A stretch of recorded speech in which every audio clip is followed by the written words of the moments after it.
ሰላም ከመይ ትኾኑ ክቡራትን ክቡራንን ተኸታተልቲ ትግራይ ብሮድካስት ሰርቪስ ንዕለት ሐሙስ 24 ሚያዝያ 2017 ዓ.ም ዝተዳለዉ ሓደሽትን ኣገደስትን ሓበሬታታት እንሆም ላይክ ሼር ሰብስክራይብ ምግባር ክስካተሉና ብኽብሪ ብምዕዳም ናብ ዝርዝራቶም ከነሰጋግረኩም ጀነራል ታደሰ ወረደ ነቲ ካብ ናይ ኣይተ ጌታቸው ረዳ መሪሕነት ዝባሰ ዝመስል ወጥሪ ንምሕላፍ ኣማራፅታት የናድከም ዘሎ ተሓቢሮም እቲ ካብ ካድረታት ሕወሓት ተቃዋምቲ ብልጽግናን ሻዕብያን ወጠርቲ ኣጀንዳታት ዝበዝሕዎ ጀነራል ዛጊድ መጻወቲ ካርዱ ዘይምጽምባሩ ድማ ልቢ ወጠርቱ አንጠልጢሉ ይርከብ ብኻልእ ወገን ጀነራል ምግበይ ሃይለ ናብ ሓራ መሬት መልእኽቲ ሰዲዶም ምስ መንግስቲ ብልጽግና ክንሰርሕና ክብል እውን ተሰሚዑ ኣሎ ኣይተ ጌታቸው ረዳ ብወገኑ መስዋዕትነት ወልፊ ዝኾነና መራሕቲ ክብል ዝዘርግሖ ጽሑፍ ኣዘራራቢ ዛዕባ ኮይኑሎም ደደቢት ሚድያ ንኣመሓዳሪ ዞባ ደቡብ ትግራይ ናብ ደንበቲ ንውድቀት ይወደግ ጠንቂ ዝኾነን ብገበን ጆኖሳይድ ዝኽሰስን ኮሎኔል ደመቀ ዘውዱ ንምድፋእ ብዝገብሮ ጻዕሪ ተወቂሱሎም እቲ ትካል ዝኽተሉ ዘሎ ጉጉይ መንገዲ ንትግራይ ጥራሕ ዘይኮነስ ነቲ ይሕለቐሉ እየ ዝብሎ ዘሎ ውድብ እውን ዝጎድእ መንገዲ ምዃኑ ክርዳእ እውን ተሓቲቱሎም ከምቱ ኣብ ርእሲ ትሪእዎ ዘለኹም ናይ ደቡብ ትግራይ ደመቀ ዘውዱ ኢለ ዘለኹ ናይ ደቡብ ትግራይ ደመቀ ዘውዱ ኢለ ዘቕመጥ ኩሉ ምክንያት ኣለኒ ከም መጠን ወላዲ ከምኡ ክገብር ዘላዓሎ ዘሎ ምክንያት እንታይ ይኸውን ዕሊልዎም ይነብር ዶ ናብ ጥያቄ አበጻሕና አና ልሰምዕ ተባሪሩ አባይ ወልዱ 40,000 ዲካር መሬት መለስ እንታሎ ተዓደሎ አግዲፉ ንውልቁ ሰዲድዎ ወረስካኒ አግደፍካኒ ሉ ሂጨውህም ተኸደ አባይ ወልዱ ሽጉጥ መዚሉ ይቀትሎ ያውም ሳለ ህዝቢ بملو النبر ينبر بقلقل وسيو يدفعني إداجي من تيمن وليقوه كدينا وامحرا زي أسمي الله حملة 2008 ዓመተ ምህረት ኮሎኔል ደመቀ ዘውዱን በማፈን የወልቃይት ጥያቄን ማስቆም ያለመው ተነግ ጎንደር ከተማ የላከው የአፋኝ ቡድኑ ያደረገው ሙከራ መነሻነት በመላው አማራ ለተቀጣጠለው ህዝባዊ እምቢተኝነት መነሻና ለዛሬው ለውጥ ደግሞ መድረሻ መሆኑን የድል መታሰቢያ በዓል በጎንደር በተዘከረበት መድረክ ገልጸዋል እንበር ትግራዋይ መኻኑ ንሱውን ተአማመኒ ማለት እዩ እትወደኝ አናቦ እንደሃለሁ አዲዮ ሀይ ትግራዋይ ተንጃ አይወልቃይት እንደ አዳ ባሕጎ ወልቃይት አሁን ይብኝ አዲዮ አብዚ ምሳያ ትግራዋይ ጭንድ በለ አዲዮ ወድራ ለጀና ባላ ከማርያም ያዲው ወድ መላኪያ ያናዚ አባሕጎ رسنا مولنا تجارينا أنا ودها زوانية ود رأس سواتنا أنا بعدين ود رأس سواتي أنا جامع أدقرا ونت إثيوبياويان مبال ما نو ببال أمارانو 46 كذي إثيوبياويان إلى الجيتا إلى كإثيوبياويان وست وانا وجو إثيوبيا يجيتان أمانيوش تامانيوش አማራዎች ናቸው ይላሉ አማራን ተሰብዩ ጽቡ ታቲና حديث ما اسمعني انا مولا الفطر ላይ እዶላሉ ናይ ወለድ ሐዘን ሸጋራ ኣብ ጸብጻባት ትግራይ ብሮድካስት ሰርቪስስ ሰዓት ናይ ዚያቶምን ካልኦት ኣገደስቲ ዝበልናዮም ዕባለታትን ሓበሬታታትን ከነካፍለኩም ኢና ሰላም ጽንሖም ብቀዳምነት ጀነራል ታደሰ ወረደ ነቲ ካብ ናይ ኣይተ ጌታቸው ረዳ መሪሕነት ዝባሰ ዝመስል ወጥሪ ንምሕላፍ ኣማራፅታት የናድከም ዘሎ ተሓቢሮም እቲ ካብ ካድረታት ሕወሓት ተቃዋምቲ ብልጽግናን ሻዕብያን ወጠርቲ ኣጀንዳታት ዝበዝሕዎ ዘለው ጀነራል ዛጊድ መጻወቲ ካርዱ ዘይምጽምባሩ ድማ ልቢ ወጠርቱ አንጠልጢሉ ይርከብ እቲ ወጥሪ ደጋውን ውሽጣውን ኮይኑ ኣብ መፈለምታ ሹመት ኣይተ ጌታቸው ረዳ ዝነበሩ ተስፋታት እውን ኣብ ዝእዋን ዘይምህላዎም ናይቲ ጀነራል መሪሕነት ፈታኒ ገይርዎ ይርከብ ጀነራል ታደሰ ወረደ ካብ ኣክቲቪስት ካድረታትን መራሕቲ ኩሎም ተቃውምቲ ውድባትን ወጥሪ በዚሕዎሎም ንናቶም ሓሳብ ከፈጽም ዝደልዩ አካላት በብገጾም ዝደፍዎ በዚሖምሎም መራያ ናይዚ ካድረታትን አክቲቪስታትን ሕወሓት መቀጽልታ ናይቲ ኣብ ዘበነ ስልጣን ጌታቸው ዝነበረም ካብ መዓልቲ ሲመቱ ክሳብ ሕዚ ሰፋሕቲ ወፍርታት ዘካይዱሉ ዘለው ኮይኖም ኣብቲ ሕወሓት ብኣብይ ኣሕመድ ተነጺሉ ዘይተረኸበሉ ናይ አዲስ አበባ በዓለ ሲመት ስለምንታይ ሕወሓት ዘይተረኸበም ንጊዜያዊ ቤት ምኽሪ ዘይበተነ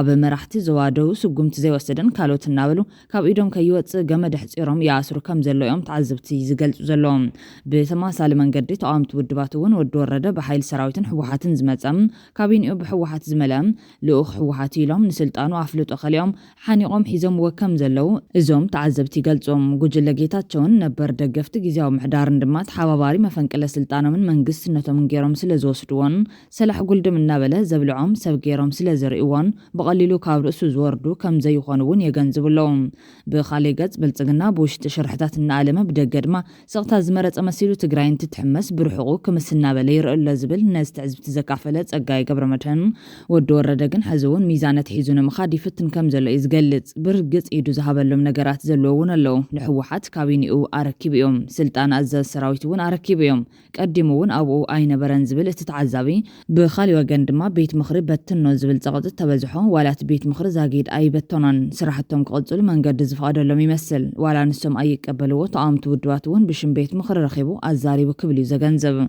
كابزب توساخي أبل علم راح تزوادوون كساب حز وصلو سقوم تخون خالي إلن بمقلتي ولا كاويني خاين قبلن تتوهلا قبر ملسكبون أي تراين ولا بمقلت بمال كساب حزين زلو سخنة نايت جنرال نادا زغرب خوينهم نناقيتاتشو قجلن دقفتون بعلك دفع دلين بعلي تقاوعيت جيرو كم زي قبلوه ولا نافلتم دقس جيرا كفانويلو مقلتي أوجي تباهيلو لهم أموداتا ودورده كارتا تعديلو زباتحو كارتا كم زم عرارن زسرعن تتقاتا كارتو يوزرين زسرعن زلهم نايت اوتات المنتايوم قدمون تاي كارتا يمزز قدمو أينا كارتا يودق زبلون كالين حزوون أينا تسارن زبلو تعزبتين أكتيفيستات حوحات الزنبو زلو كان صفو سلازداري طرح زي كونس شتو خيلو كابيدون كيوت مخانيوم زملكتهم بسخنة نايت جنرال زي كسانا ممحدار بلتقنا بوغانوم بخل لهم حراب بيلو وطرت أجندات تأم زرقح تتأميد الله مرايا نايزدما وررت حيلتات أم حرام أبز حزوان وانتو نايت تقراي زخون معراب تقراي لكعهم نايب على مريت كيرم زي نايسر حلون يقاو حوون اللهم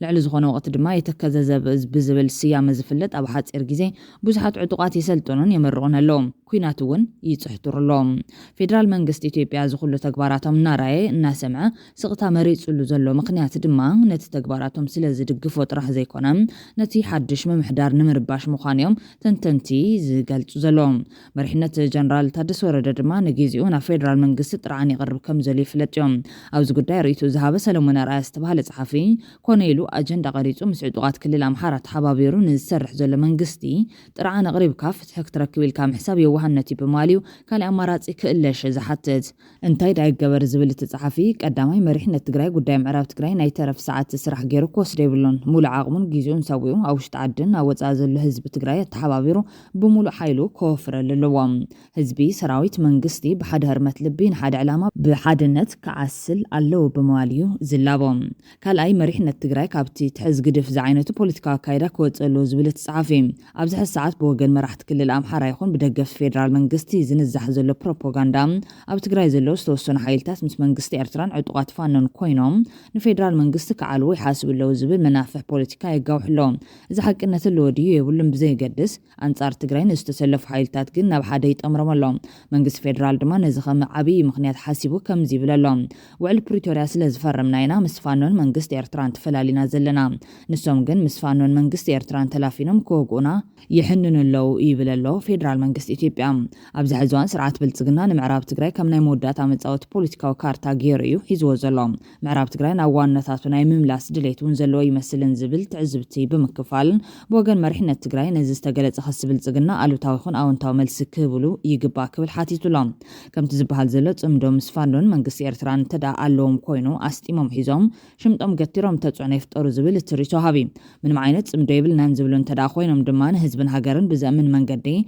أبعن كيلت امدو شعبيان فانون يلناني لهم نفيدرال منغستي كأمن ويقبا كبل تسوي علم شعبيا خالي نزحدش مريحنا تقرأ عرفت زيه بزبلهم أجنداتات النغارت أزغبل زلو خوينهم تشكمت نايز حسر أجندا ناي شعبيا زخون قال تقار دمام حنساب ودب متسوع كفك أدلنا أيزبل كالي شعدما عرق مسقدف بمجمار حدش تمدو كم زلو زمسول أجنداتات بمزرقاح شخ مسألة خون محبر السو عالم أب تقرأ كعرفي قبرو كم زلو يفلت يوم بزز تشغل وقنات دما نزناي كارنا أفريكا كارتا كغير زهك انزلو تانداد حيلي بزخون يخون مخنيات أب تقرأ كوينات كخفتلو زخ المخنيات عدلن كن كفتلو يبل نانزبل محتنتا نغربو يوم بخالي حبريتا ددبيت ميديا زختل زلو غوغي منقد نتقراي طرح زي كون سنتي حلق اللي يزبلو زلو دبون زغد منقد مخانو كردا تحاتيتهم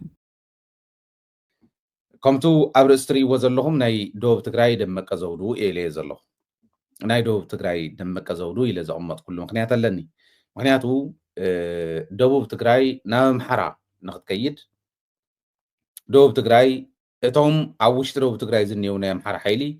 ناي فيدرال من حيل نخد صوتلا مساعدتهم كوينو صره سراويت تقراي صره امرارحه تقراي صره حزب تقراي صره هلونا تقراي سرح زلو سلازغونه دمك ازودون تقراوايو عبوون بعلم يقلصوا خمس نورو بدي تقراواي ببو تقراوايو እዚ ኮይኑ እንዳሃለወ ግን ፀረ ትግራይ ዝሰርሕ ዘሎ ስለ ዝኾነ ካብኡ ተፈልዩ ዝረኣየሉ ኩነታት የለን ዋላ ናይ ሓጢር ግዜ ደመቀ ዘውድ እንተኾነ ግን ደቡብ ትግራይ ናብ ካሊእ ምዕራብ ትግራይ ንምቕያር ባዕሉ ሃፍቲ ኺረሱ እውን ናብ ካሊእ ደመቀ ዘውዱ ናይ ደቡብ ትግራይ ደመቀ ዘውዱ ኮይኑ ንምቕያር ዝኸይድ ዘሎ ስለ ዝኾነ እየ ፊሊፕ ዝበለ መልክዑ እስኪ ንበይና ንረኣያ ኢለ ከቕርቦ ዝወሰን ኩሉ እሞ مريحنا أباي ولدو قبل على تود 16 عامات كله تجارة لحوحات كم زخانة زنجارة لو كورنيل دمك أزودون حزب معراب تجرين استخدتلو جوجيا كايدا دمك أمن نتوكس عم خد بتحهم تولت تجندر حنقو فايلهم قبلوان أباي تازيل لحتى من نتولك أيت كالعلن ما بقاسي زجاور خينهم ما راح تحوحات نتوجداي أو كند بلزوز فتحوام نتي كورنيل نمأسار بحمش تحملخ كلتش عن شمونت نعم تمرت عبستجبر فتنة هيوت أبلات بوليس فيدرال تفيهم مودات أوت أنك مفراس إيودا كم زخنة أير سعن أقدموا أبا ولدو بشقوت أفرارحنا بزبلنا بشفت النسزات وكورنيل دمك أزودهم أبتي بحمش تحمل خلتشحن شمونت نعم تمرت زنورة فتنة مع سرت دمام كقتلون نيرون بزبل تقليلون أبدن بحيلتات جوندر زيت أمبرا كورنيل دمك أزودهم أب موداتات نسوك السر اللي استبعال علت حمش تحمله معراب تجرين مورار حوحات نموداق نتبا مكأيرو مخان مقلات ببعمتو نخبر ويوم زركابوم حملة 2008 ዓመተ ምህረት የወልቃይት ጠገዴ የአማራ ማንነት አስመላሽ ኮሚቴ ሰብሳቢ ኮርኔል ደመቀ ዘውዱን በማፈን የወልቃይት ጥያቄን ማስቆሚያ ለሞተነግ ጎንደር ከተማ የላከው የአፋኝ ቡድኑ ያደረገው ሙከራ መነሻነት በመላው አማራ ለተቀጣጠለው ህዝባዊ እንቢተኝነት መነሻና ለዛሬው ለውጥ ደግሞ መድረሻ መሆኑን የድል መታሰቢያ በዓል በጎንደር በተዘከረበት መድረክ መነሻ ጽሑፍ ያቀረቡት የቀድሞ አመራርና ዳገት ያበረታው የአማራው ፍኖት መጽሐፍ ደራሲ አቶ ቹቹ አለባቸው ገልጸዋል። حملة أمستن من نايزو يا مراز بها 7 عامات بتلين بقوندر لا يتسرع سيرة بحزب زن يفتروا كنشت كتا بإيكونومي وبوليتيكو بمحاورين نسكو يدرسبت بدل تكمايتو كان سيطبق سبب أغنية فندا أتي بهلخ استفزم جيجات حزا قدا كورنيل دمك أزودو أب كلتشن 10 عام تمرت سرعة أبي أحمد كتكل أب كلتشن 10 عام تمرت ما أتي كورنيل داو بدم جونوسايد كتجمال عزقبر خوينهم تمالي بتعبيتن بدعن دمك أزودو زنت سألن بهالبوليتيكا تجراي لومون كي تمارا أب ركاش بروباغندا قاز المخالون نبزحات حزينو لهم بز تمرت زي ولا كايدا زحزن وجنات دمام سبن من تاي كابنايت مال ودكاتو زي مهاركب اليوم زحتهم لعل 1 مليون حزبي كفنا قل 1 مليون حزب أنتن هفت نبرت كعنو زخالن تاي سلز تقاقن عينا الكان بعال خامحتاتن ممرمارن نايتمال طفات كان مقرم فتون مدحانيت يزبلو زموغنات زحز الرجل لقنا نايتمال طفاتهم كم عاوت يوم زغجروهم 1 مليون مفنغالون 1 مليون حزب تقراي مهلاقون كمودكت أي حسبون بتأمرا وجقنتنا كود حنا ناولو تعندورن تفكرون ترحينا نريم زلنا زراي ود زراي تأخخيبهم بزبلولو آندبت كمي أبناي 3 عامت نايمن قسنا السلطانا زرايات زيت رنايلهم نبسهم أي حتون أبكندين من تايم حزازيت رنايل كان نبس خامحتاتن معراب تقراي تاي سلازت فانايو كابيدنا وطيو دمكتات واغا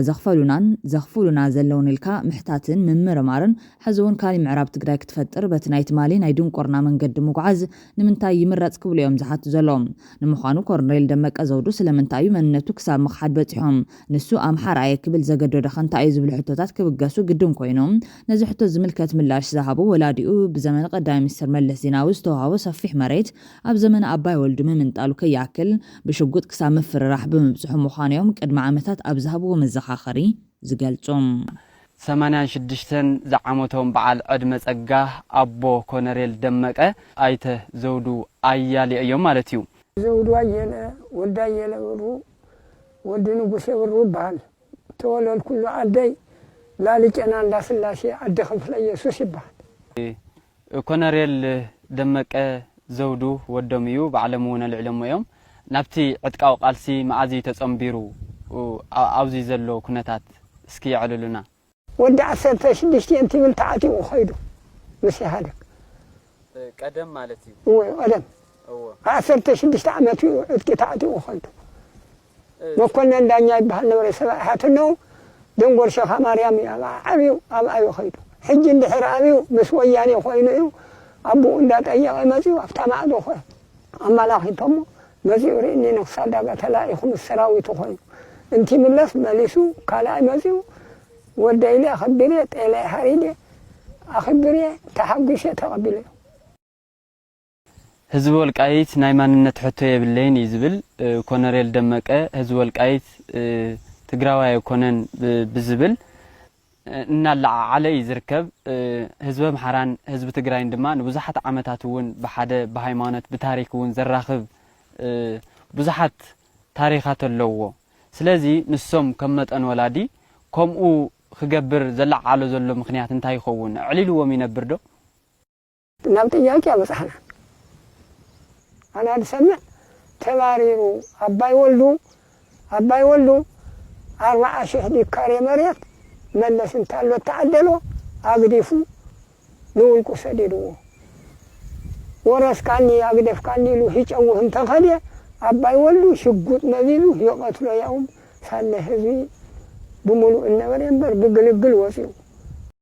يدفعني إداج من تيمن ولقوه كدينا وامحرا زي أسمي الله نوري ملس دودو قد حسكي مويتين الكان يسمي ريئه ينبر سمع خواي مسكرين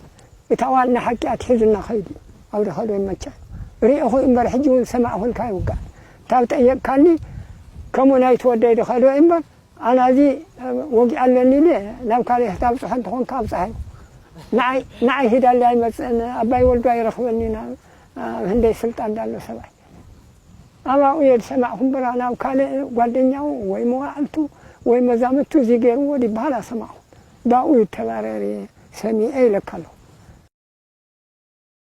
تزو صدو مفتحسكم دي كون نيرو هذا فليت أول مودع حجاب عرات بس بشي معلكم تدوي الموت وسدني هي اللي مثلك هي تكون تفرحيتي سقاكو سنفيا نمشي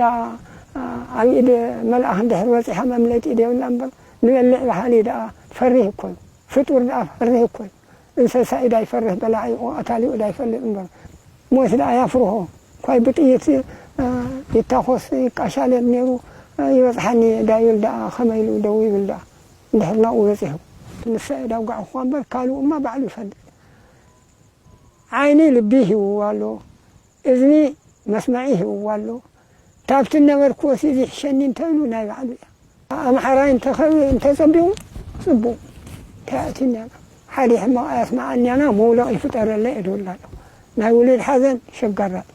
برتوي انبر تقراواي مخانو نسوون تأمامني مالتيو أي اتودد أنا أبو عنده هلخو أديو خاي تقراواي تنجا أيوال كايتن عدا بحقو والكايتا هوني ودي أديو والجي مسايا تقراواي تندولي أديو ودرا لجنا ولا كماريام ياديو ود ملاك يا نبي أبو حقو رسنا مولدنا تقالونا أنا ودها زوانية ود رأس سواتنا أنا بعدين ود رأس سواتي أنا قامي أدقرا بسرو هزب والقايت مننتو تقراواي ديس أم حرايو تقراواي أنا الفلت ولا تقراواي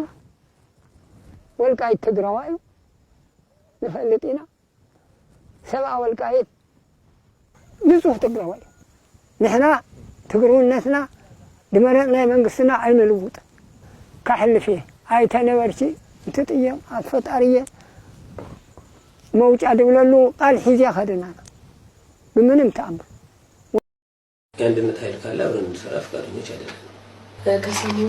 بعند يتلقى فيديو على تنسوي يعني يلقى يكون دمك أبوات من ولا واتو زودوا እኛ ትግሬዎች ነን ያሉት ቪዲዮ አለ። ኮሎኔል አባቱ በህይወት አሉ? አዎ። ይሄ ነገር እንዴት አሉት?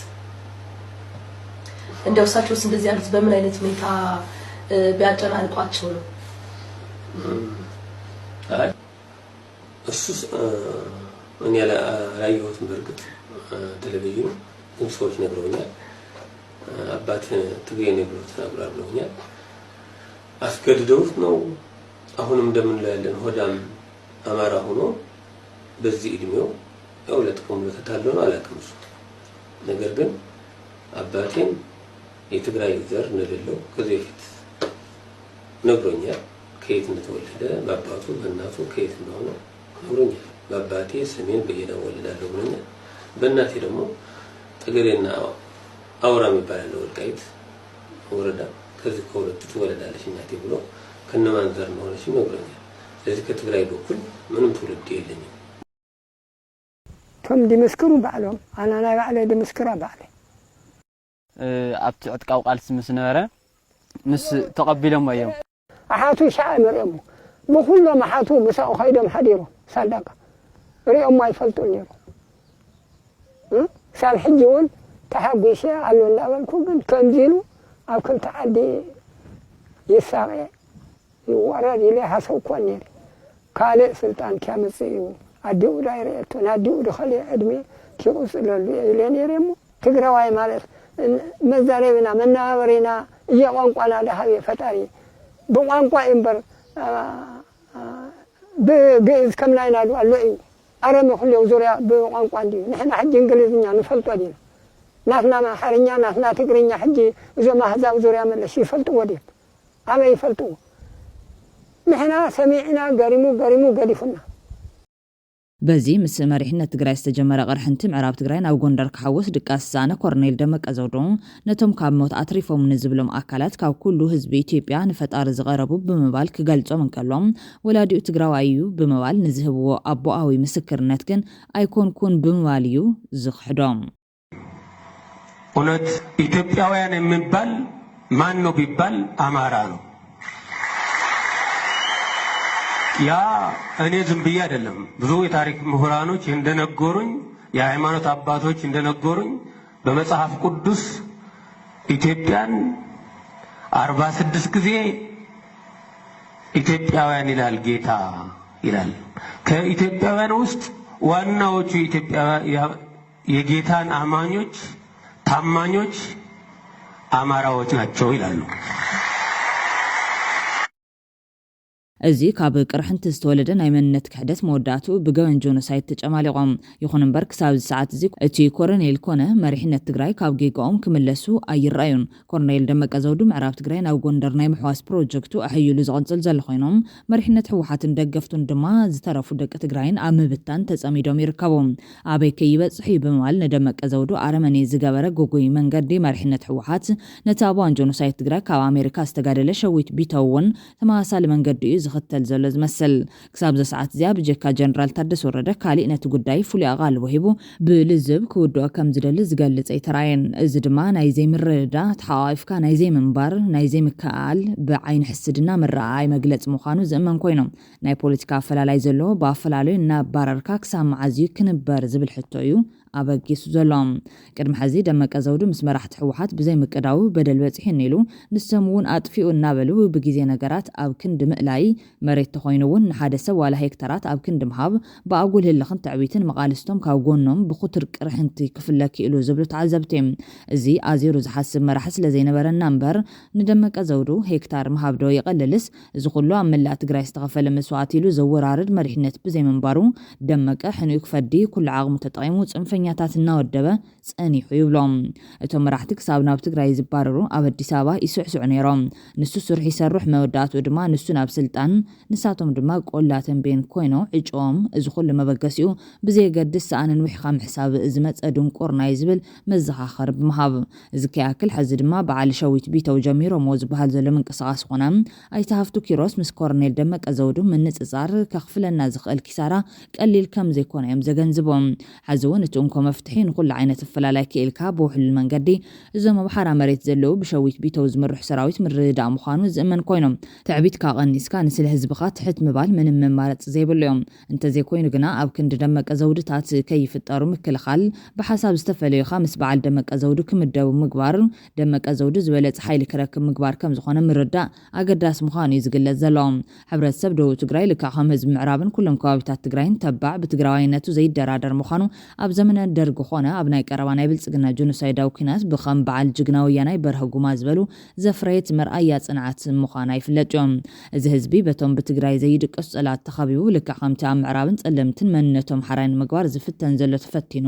ሰራዊት ትግራይ ምልሻን ሓድነት ህዝብን ብሓባር ተዋዲዱ ሽርሕታት ጸላት ዘምከነ እዮም ሕዚ እውን ጸላትና ቆቋሕ ኮይኖም ይከታተሉ ኣብ ዘለውሉ ወቕቲ ንኣመሓዳሪ ደቡብን ሕቶታት ንዝብሉ ኣካላት ካድረታትን ሚድያታትን ኣቢልካ ዝውሃብ ዘሎ ሸማሽም ዘሻቐሎም ወገናት እተፈጢሩ ዘሎ ኩነታት ከቢድ ዋጋ ከየኽፍለና ተብተብ ዘይኮነስ ህድእ ስኽን ኢልኩም እቲ ህዝቢ እንታይ ከም ዝደሊ ተረዲእኹም ኣድሚፅኩም ብዘተ ፍትሕዎና በሉ እዮም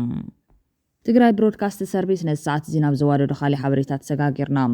ጀነራል ምግበይ ሃይለ ናብ ሓራ መሬት መልእኽቲ ሰዲዶም ምስ መንግስቲ ብልጽግና ክንሰርሕና ክብል እውን ተሰሚዑሎም ኣይተ ጌታቸው ረዳ ብወገኑ መስዋዕትነት ወልፊ ዝኾነና መራሕቲ ክብል ዝዘርግሖ ጽሑፍ ኣዘራራቢ ዛዕባ ኮይኑ ይርከብ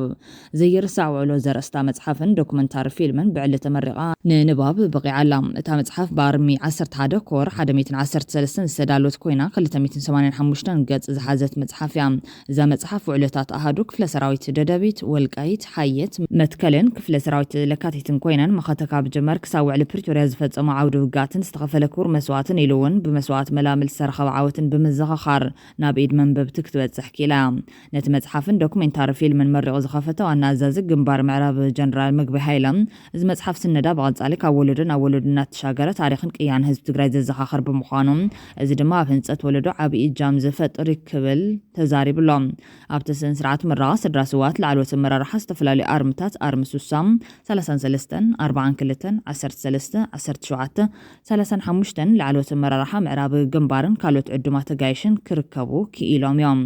ጀነራል ምግበይ ሃይለን ኣብቲ መድረኽ ምኽሪ ነቐፌታ ነቐሪቡ እዮም እቲ ናይ ፖለቲካ ኣፈላላይ ናብ ሰራዊት ክተኣታቶ ብምግባር እውን ብውሳኔ ልዕሊ ኮር ኣዘዝቲ ክፍለዩ ብምግባር ካብ ዝጥቀሱ ሰባት ሓደ ዝኾነ ጀነራል ምግበይ ብዛዕባ ምዕቃብ ሓድነት ስልጡን ፖለቲካ ምድምማፅ ካብ ኩሉ ድማ ብዛዕባ ሰላማዊ ቃልሲ እዩ ምኽሪ ሂቦም ይኹን እምበር እዘን ኩለን ዝበለን ምግበይን ብፆቱን ዘፍርስዎን የን ዝብል ነቐፌታ ቀሪቡሎም ፖለቲካዊ ኣፈላላይ ብሰላማዊ መንገዲ ክፍታሕ ዝማዓደት ጀነራል ብተግባር ግን ሰላማዊ ቃልሲ ኣብ ትግራይ ብምዕፃው ስልጡን ፖለቲካን ምድምማፅን ከይህሉ ሽታማይ ክኸውን ናይ ጠመንጃ ኣፈሙዝ ናብ ፖለቲካና ብምትኳስ ወታደራዊ ብምግባር መቑሰልትን መቕተልትን ፈፂሞም ውሻይ እትዮምሉ ዘሪጎምዎን ገበን ፈፂሞምን እዮም ዝብል ወቐሴታ ቀሪቡሎም ሓድነት ብዝምልከት ንህዝቢ ብሓይሊ ብረት ሓደ ምግባር ዘለቐነት ከም ዘይብሉ ምግበይ ኣይጠፍኦን ዝብሉ ነቐፍቶም ኣብቲ መድረኽ ተቐጻሊ ዕጫ ናይ ደቂ ሱሳታት ኣይኮነን ንደቂ 20-30 እናታትኩም እዩ ዝበለውን ካብ ክሳድ ንላዕሊ እያ ደቂ 60-70 ካብ ኮር ንላዕሊ ዶ ኣይኮኑን ኣእዳዎም ሽገምሲሎም ንደቂ 20-30 ዘጥፍእ ውሳነ ዝወሰኑ ክብሉ ሓቲቶም ኣለዉ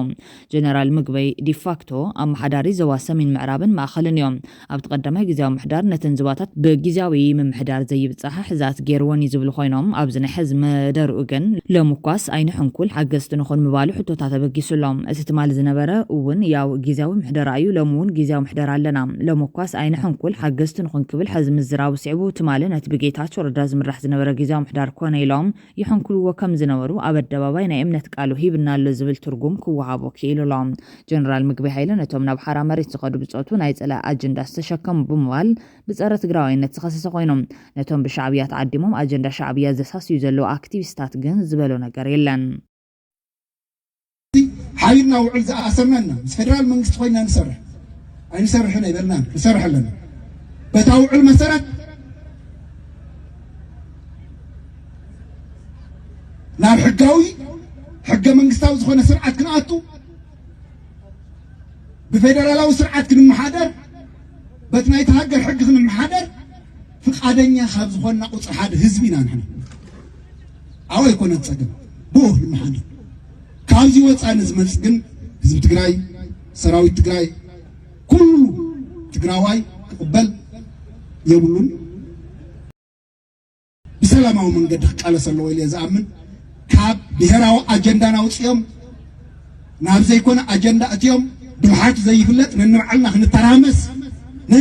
ክንተራመስ ንስኻ ሽረ ኢኻ ንስኻ ዓድዋ ኢኻ ንስኻ ዓዲግራት ኢኻ ንስኻ ተንቤን ኢኻ ንስኻ ራያ ኢኻ ሓለይቲ መሲሎም ንስኻ እንደርታ ኢኻ ኢሎም ነንባዕልና ብደምናን ዓፅምናን ብወለድና ይኹን ንሕና ዘምፀናዮ ሓድነት ኣይኮነን ኣብ ትግራይ ዘሎ ንሕና ሓሊናዮ ናይ ባዕልና ዝተዋፅኦ ጌርና ክንብል ንኽእል ኢና ወለድና እውን ዘምፅዎ እዩ ዝፀንሐ ናይ ትግራዋይ ባህሊ እዩ ሓድነትና ዝሽርሽር ማንኛውም ዝኾነ ዓይነት ምንቅስቃስ ተጋሩ ኣይንቀበል ኣብ ውሽጢ ኮይና ንዝህልውና ኣጀንዳ ይህም እንዳተባሃልና እንዳተማኸርና ክንከድ ዘምሕረልና ካብዚ ወፃእ ዘሎ ግን ናይ ሳልሳይ ወገን ኣጀንዳ ሒዝና ትግራይና ከይምስእና መጻኢ በተለይ ኣብቲ መናእሰይ ቅድመይ ዘኒኹም ሓደራ ንስኹም ቢያንስ ደቂ ዕጋ ደቂ ሳላሳ ኢኹም ንሕና ስሳታት በፂሕና ኢና ተዓድና ንዓኹም እያ ትኸውን ስለዚ በዚ ሕጂ ዘሎ ዘይረብሕ ኣጀንዳ ናይ ተጋሩ ዓቕሚ ከይባታተን ዝኸኣለኩም ኩሉ ክትገብሩ ሓደራ ብል በዚ ኣጋጣሚ እዚ ኣይተ ጌታቸው ረዳ በወገኑ መስዋዕትነት ወልፊ ዝኾነና መራሕቲ ክብል ዝዘርግሖ ጽሑፍ ኣዘራራቢ ዛዕባ ኮይኑሎም ንዘረባ ጀነራል ምግቢ ሓይለ ስዒቡ ጽሑፍ ዘካፈለ ኣይተ ጌታቸው ረዳ ኣብ ታሪኽ ብዙሓት ጀጋኑ ኣለውና ዝበለ ኮይኖም ሕዚ እውን ሳላ መስዋዕትነት ወልፊ ዝኾነና መራሕቲ ኣብ ዘይምልከቶም ሰዓት ናብ ዘይምልከቶም ወይ ቀደም ናብ ዘምለጦም ሓደጋ ዘተናዮም ብዙሓት ኣለውና ብምባል እዩ ንበዓል ሓዊሱ ንመሪሕነት ትግራይ ብወልፊ መስዋዕት ዝኸሰሰ ወሲኹ ድማ ካብዚኦም መነመን ህዝቢ ትግራይ ካብ ልቦም የገልግሉ ወይ ዝከኣሎም ይገብሩ መነመን ህዝቢ ትግራይ ከገልግሉና ደለዩ ይሰርቁም መነመን ስርቂ ጥራሕ ማእኸል ገይሮም ህዝቢ ናብቶም ሃለውለው ጥራሕ ክጽመድ ንምግባር ጻዕርዓር ዝገብሩ ቀጠፍቲ ዝብል ጉዳይ ከመጋጣሚ ዝፈልጠሉ ዕድል ኣለኒ ነይሩኒ ብምባል ብድምድሙ ዝገልጽ ኣይተ ጌታቸው ረዳ ተቐባልነት ጀጋኑ 432 ወይ ሓደ ምዕራፍ ዝብል ደርፊ ወታደር ይኹን ፖለቲከኛ የባህላይ ንህልውና ትግራይ ብዘለዎ ረብሓ እምበር ኣብ ናይ ንእኒ ነበረ ክምስረት ክፍቀድ የብሎን ትግራይ ጽባሓ ናይ ዘገድሶም ክትከውን ንስራሕ ክቃላዕ ዝገብኦ ከነቃልዕ ግድን እዮም እዚኣ ተገርና ኩሉ ትሕቲ ዓቕምና እዩ ዝብል እምነት ኣለኒ ብምባል ትግራይ ብሰላም እውን ትስዕር ክብል እዩ ሓቢሩ ዘሎም ኣይተ ጌታቸው ረዳ ጎይቶት ኩናት ኣብ ዝኸበብዎ ዞባ ቀርኒ ኣፍሪካ ሚልዮናት ዝተመዛበልሉ ዓዶም ብጸላት ዝተወረረ ደቂ ዘለዋ ትግራይ ብሰላም ብኸመይ ከም እትስዕር ኣይህነፀረን ዘሎም